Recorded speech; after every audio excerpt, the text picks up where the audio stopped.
On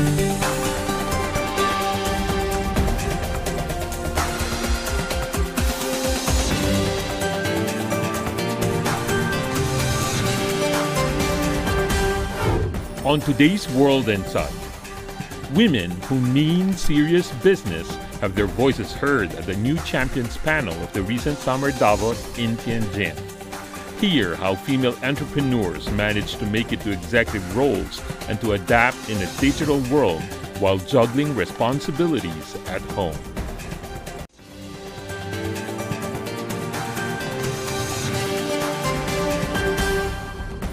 Ladies and gentlemen, what a pleasure to see all of you here. I remember years ago at the annual meeting of the World Economic Forum, with my friend sitting over there, Zadia, we were working very hard on bringing more attention to gender equity. I remember the discussion then was always in small rooms, not like the hall here today. So obviously, we have come a long way and a long and successful way. So today, I'm very honored to be the moderator for this session, Enterprising Women in Asia. My name is Tian Wei. I'm a moderator and host of World Insight on CGT and China Global Television Network. But today, I'm very honored to be invited by the WEF as a moderator for this panel. Our topic today, as you know, is Enterprising Women in Asia.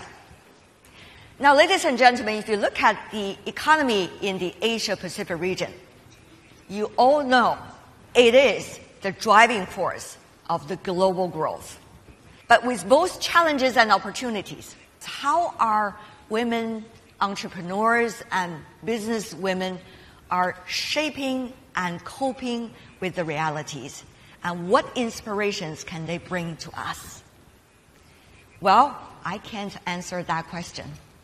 But these women sitting on the stage today could help us understand better what can be the answers.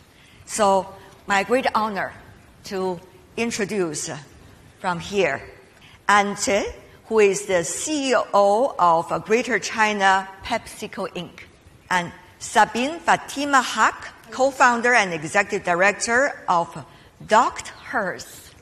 Zhao Yan, president and the general manager of Bloomage Biotechnology Corporation Limited. Last but certainly not least, Ning Yixin, who is the chief executive officer of Center for Research, Advisory and Technology. So I want to start by asking a general question. Do you want to be called business leaders or women business leaders? Actually, there is no such thing as gender as far as it is concerned. Same answer, and I actually believe that the day when we actually can remove the qualifier, that's the day when we actually have true gender equality. Well said. What about for you? Well, I feel that, let me just say this. Have we ever said that, in school, have we ever said this is a girl student or boy student? We never. So the day when entrepreneurs are being called entrepreneurs and not being labeled as female or male, that's when we are really successful, and there's no more need for such session at the WEF Forum. I see. What about for you, Ms. Haq? Same thing. Obviously, there's merit in creating forums and networks to bring more women, but at the end of the day, we have to go back in and integrate with all other entrepreneurs. So, with these woven of factors, many challenges, I think this year's Summer Davos has helped us to find some path forward.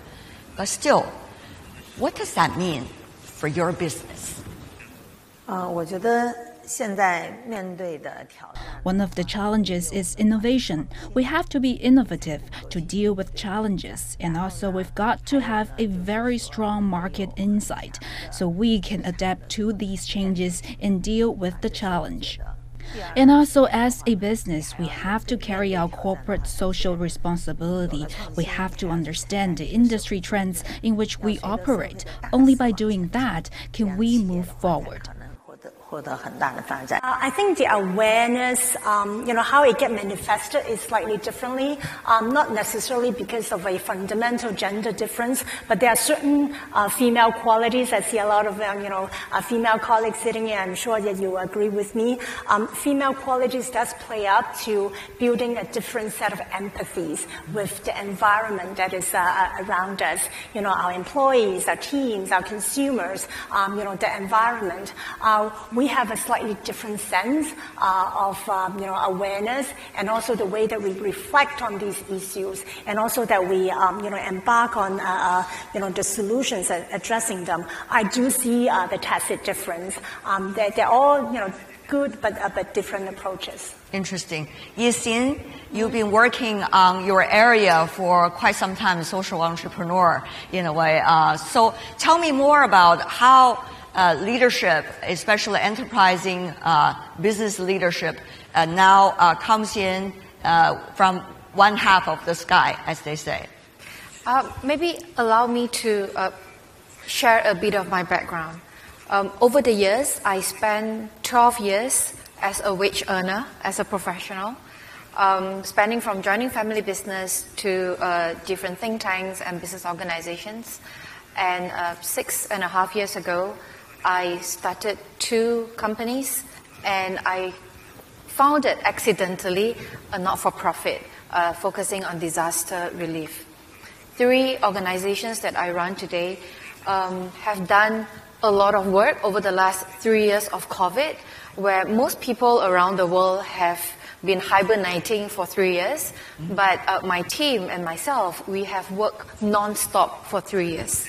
And I have to say that over the last 3 years, although the situation seems to be very difficult for many people, there's so much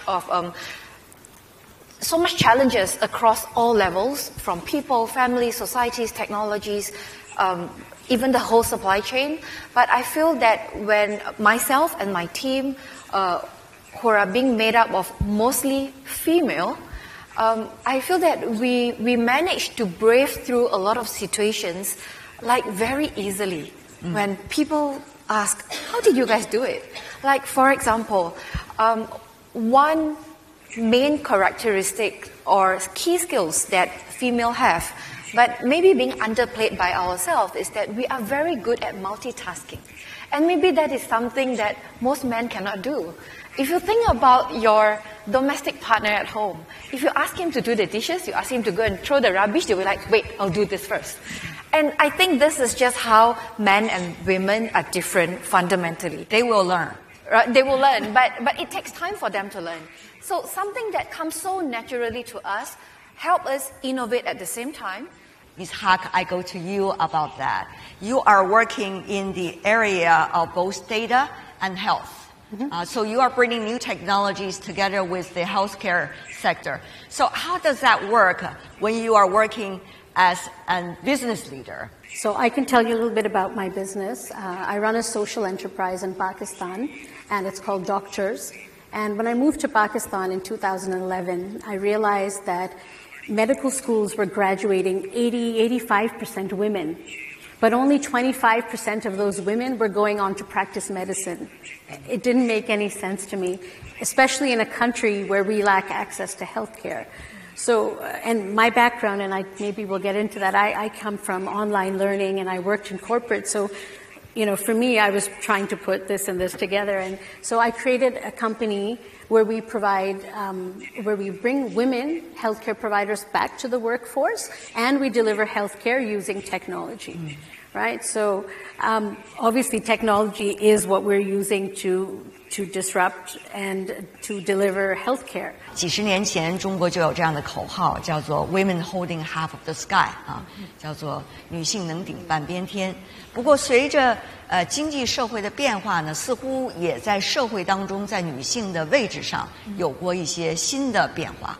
那么从科技，再到科技与企业之间的链接，再到女性在这些科技行业和企业当中的参与程度，您的感受是如何的？因为我觉得呀，女性其实目前来说。The overall trend around the world is to have more women involved in high-tech industries. Many women are well-trained and well-educated in technology. Just now, we talked about what makes women so special, such as high resilience, high tolerance, and so on. Reflecting upon 3 years of the pandemic, we have been advocating women's leadership, and women's resilience has stood out in the 3 years of battle against the pandemic.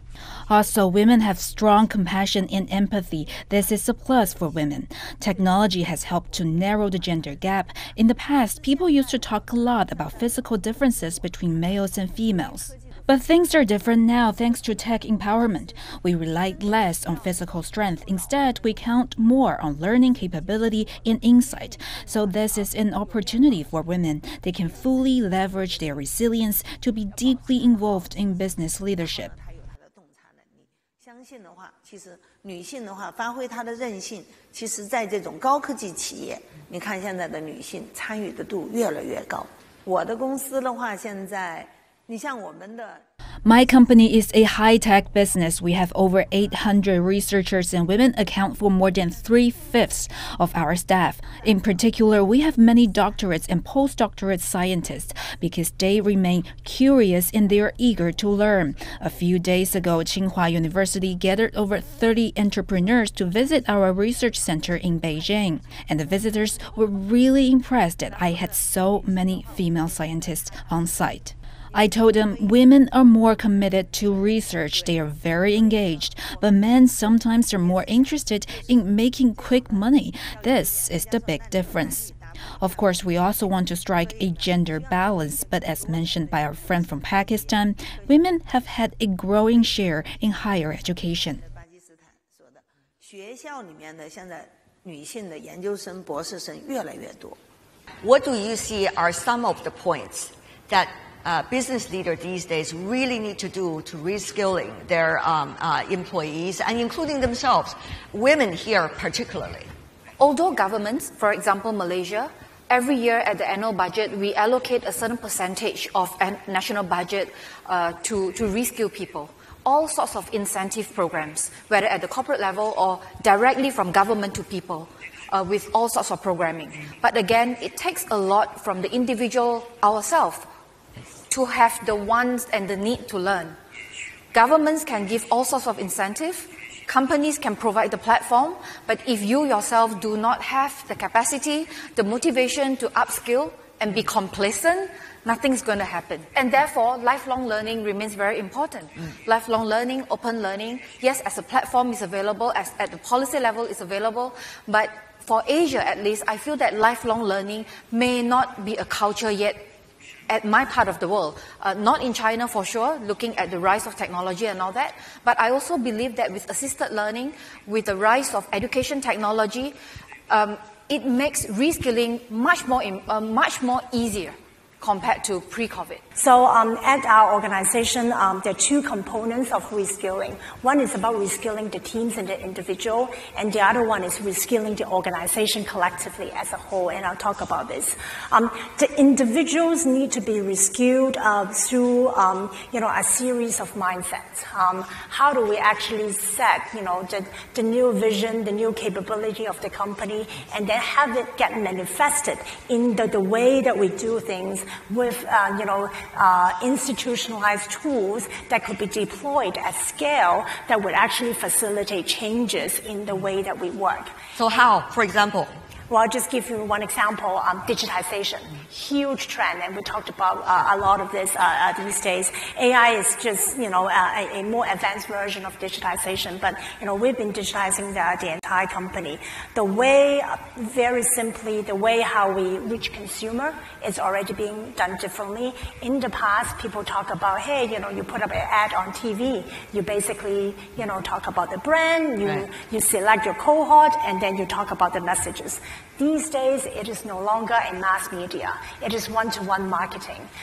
It is about, understanding who are specific cohorts of your products, of your brand. You reach them at the channel that you reach them, where they have the right density. You use big data. You use programmatic buy to reach these consumers. And then you measure the effectiveness of these investments, and then you provide the lift.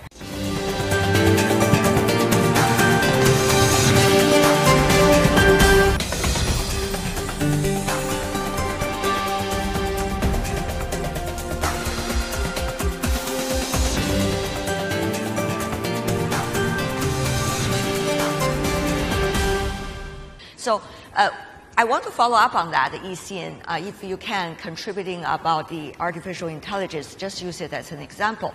How can there be more access of contribution for women in both developing the technologies and also in the applications of the technologies, particularly being aware of the gender equity? And of course for men as well, who are doing these technologies, what actually needs to be done given your track record? Because you see everything is just so easy. So I'm sure you have some talking points too. Please.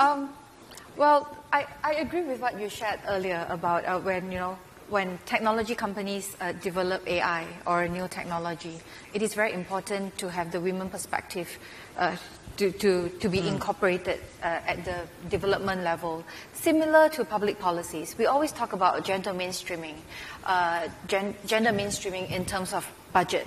Yeah, it is the same. I feel that if we have enough women to be at the decision-making level to begin with, then at the developmental level of any technology and any solution, the women and the female perspective will be considered, and it will not be an afterthought.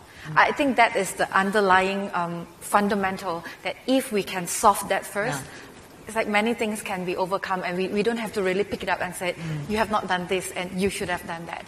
But something that I would like to address in this room, and I've been trying to hold back, is that this session, we should be talking to the man, but looking at the percentage of, male and female in this room, I feel that we are talking to ourselves.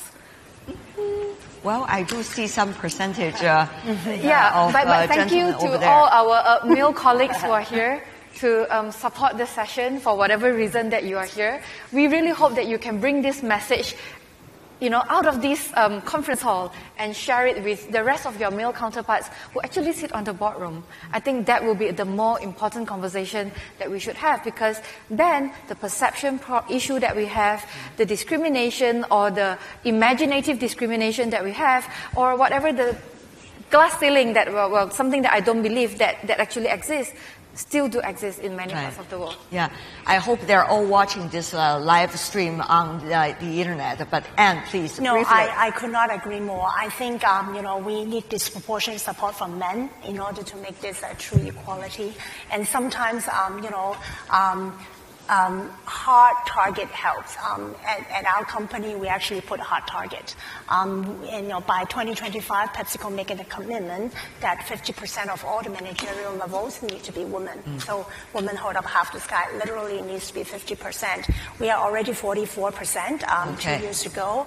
We're already 44%, and in Greater China, we're 57%. So that's the type of a number that we need to task ourselves in order to hit. If you don't measure it, you don't get it. So I couldn't agree more. And I think as organizations, we have the responsibility, and we need to deliver against our commitment in order to do that. Sabine? Yeah, so I agree with what you've said. And I'm going to go back to your STEM question, because we do have that gap, and it does exist, right?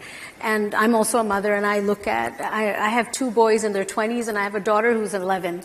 So when she was born, we were very conscious in making sure that she had access to technology and engineering toys and all of these things. But I'm seeing that girls her age especially, that confidence starts to go down, And so I've been speaking to a lot of educators and other people to find out where is this coming from. So number one, there is bias in the educational system still, right? It does still exist. Maybe it's the textbooks. Maybe the textbooks have examples that relate more to boys. Maybe it uses sports or something that relates more to boys. Maybe there's not representation of females in those examples. Maybe teachers are giving more attention to male students. So as educators and parents, we need to start very young to understand where are these issues coming from. And now, it's certainly not just coming from schools. It's also coming from society. From society. Now also, again, we will have differences where we look in Asia, but access to resources. So in Pakistan, for example, a girl and a woman will not have access to phones the same as males, like men and boys will. They won't have access to technology and laptops the same. So those are 2 very concrete examples of, that, how that exists. And then the third thing is representation. Representation is still very important. Yes, we have days of the year where we celebrate women in technology and girls in science, but for a girl to see it, she has to see it to believe it. She has to see it to be it. So we need to continue to put out those stories of males and women, both girls and boys, for girls to really be able to thrive in STEM. I'm glad that we are doing this right now, right? About the professional and also the social roles of women. Because we are usually being asked, how do you balance between your professional career and your family life as women entrepreneur or women business leaders? What about for you? What do you see these roles are? And how, is there a balance that we need to take? Or what about for the other half of the sky as well? Very briefly, before we go to our audience. So I think when we look at women who are in careers, whether it's in corporate or women entrepreneurs, they have the burden of balancing their family and their life. They have social, cultural issues. Mm-hmm. I think something I want to add in here, we've always had the issue of childcare and taking care of that, but added to that is caregiving responsibilities for elderly parents now, and this is becoming increasingly important. And I think this is something that we are coming up with so many solutions for childcare for our children, but we need to actually look at solutions for elderly as well, because I think Asian culture really takes pride in taking care of our parents. We don't put our parents in group homes and residential homes. We take care of our family, and this is becoming increasingly difficult, and it's harder for women than men. So I think we need to come up with solutions, not only that help us take care of family members elderly, but then also coming up with solutions that address the stress that caregivers face, because a lot of women face burnout from caregiving as well, and they're trying to balance that with their businesses and their work. So, especially in Asia, where many societies are still observing filial piety, which many believe is a wonderful tradition for the societies here in this region. And for you? Well, very, very quickly, I would like to take on the government perspective and what governments can do. I think the role of public policy become very important here. For example, ensuring that childcare is very accessible, is very affordable, can actually be very encouraging for especially young mothers to come back to work instead of quitting the job for 10 years while waiting for the kids to grow up and go to school. Mm-hmm. I think those are small actions that can be easily done as long as the government is willing. And of course, corporate sectors, well, again, it has to come with mandatory legislation to ensure that maternity leave is at least 3 months, to encourage female to not only focus on their careers, but also not forgetting that they may also want to be mothers.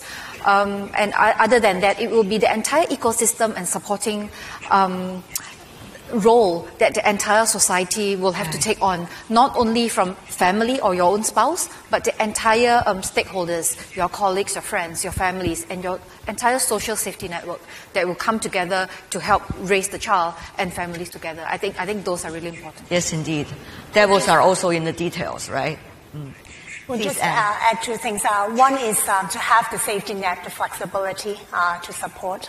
They will have a different pace to career. So how do we actually ensure that they're not missing out because that they actually opt for a different pace, providing that the childcare or the family support. Encourage the men associates to share the responsibility as well.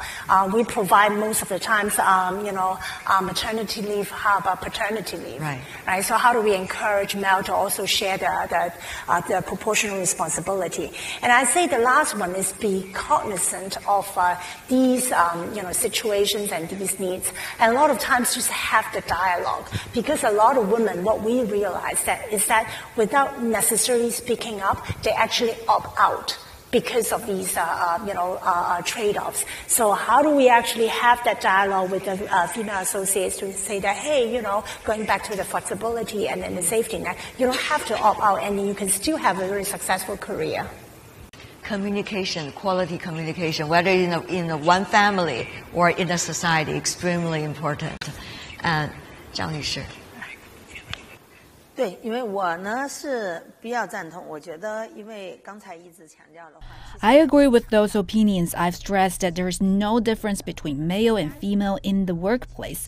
Although in households there are labor divisions, I believe that when a woman chooses to give birth to children and be a mother, she has to shoulder her responsibilities. Two things are very important. First, women should adapt. They cannot afford to be very anxious. Second, they should arrange their schedule more reasonably. As entrepreneurs as well as mothers, women can show their resilience. With thorough planning, there is no contradiction between the two roles, and children can also learn from their mothers and feel their power. 你要发挥女性的那个韧性。然后呢，安排好了以后，它本身是不矛盾的，因为孩子呢，从你的身上，他能感知到一种力量。I know many of you have brilliant questions and also some thoughts about many of the issues we discussed. Feel free, raise your hand. We welcome questions from both sides of the aisle, both gender. My question for the panel is that I was looking at the chart from WEF on gender gap report, and it was very interesting to see a sharp declining once women reach director level and to make the last mile to VP and C-suite. I'm wondering, as the business leader in the forefront, what is your insight? What is stopping them for closing that last mile, and how can we together, men and women, helping them? It's a combination of a lot of factors. The glass ceiling does exist, but it's improving. I think people tend to, promote and then include the people that they find alike to themselves. So when you have like a historical factor of, male-dominated C-suite and boardrooms, there is that tendency. But it is indeed improving, but then there needs to be done intentionally. So what we have done is actually we talked about, actually setting target for ourselves and also actually providing a lot of those tools, trainings, development programs. And therefore, just the last piece is, if you look at the latest, one of the Fortune piece that was done a while ago of the top, 500 Fortune 500 company CEOs, 46 are women, so it's still a disproportionate small number, but above 10% of them come from PepsiCo. I wanted to add a point to 2 points. One, that in Asia, the gap is wider. Yeah. And of course, it takes into consideration healthcare and economic opportunities, and there's multiple levels in that report.